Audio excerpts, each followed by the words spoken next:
Hello mga Kamilings TV fan, this is Miling, you're tuned into Milings TV. Tayo po is continuation ng ating pag-hauling dahil mahaba po yung nauna nating item. So dalawa po kasi sila, so ating pong i-check kung ano po ito. So yun po ang ating last item. Ito po yung ating i-continue at ating pong alamin kung ano ito. Hello? Bakit parang parehas siya? So ating i-check. So dapat po ito is pants and blouse, pero magkaiba dapat siya. So ang nakalagay po dito is apricot medium.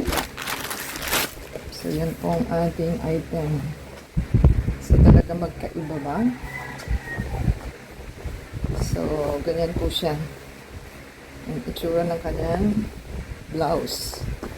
At ganyan din yung kabila. So parehas lang na meron din string. At ito po yung likod. Ganyan yung likod niya. So blouse pa lang po ito. At ganyan po yung design. Hanapin natin yung size. So tama naman po, medium. At ito po yung kanyang pants. So, ganyan siya kalapad. Yan. Ganyan po siya mahaba. Yan. Ating i-check. So, ayan po yung itsura ng ating blouse. Kailangan po is nakaganon siya. Hihigitin niyo po para umigsi itong arm. Ganyan po yung likod. Ganito naman po yung pants niya. So, lapad-lapad din po siya. Yan, ganyan po kalapad. So, okay naman po siya. At ganyan po yung likod sa likod. So, happy na po tayo. Maganda po ang ating item. Maganda para sa summer. At kahit tag-ulan pa siya dahil ano po ito, wash and wear.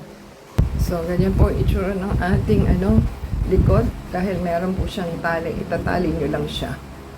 So, wala siyang design sa harap ng likod. Ganyan lang naman po. Yan.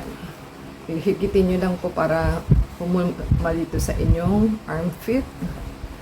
At the same time, yan po ang design niya. Maganda talaga po ito. Ever since na ating may damit po tayo nito, nung maliit pa tayo, ganyan.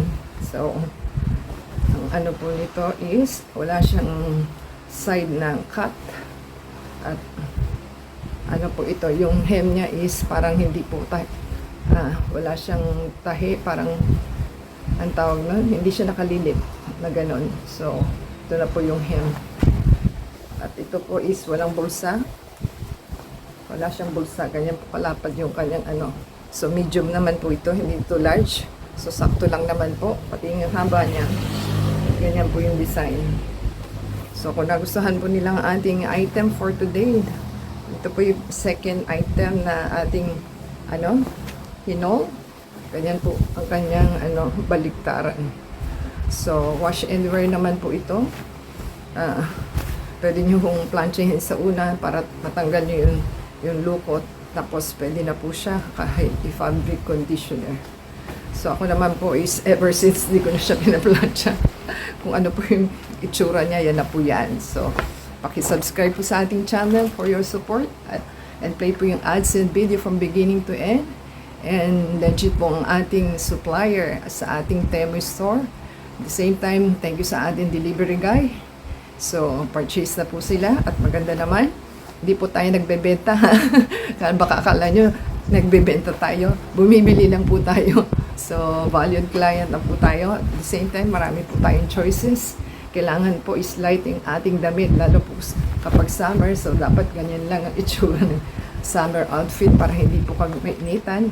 At magdala po kayong ng tubig at uminom ng uminom dahil summer po napakainit. Kahit sa bahay po yung napakainit. So, yan po ang ating item. So, until next time po, bless everyone.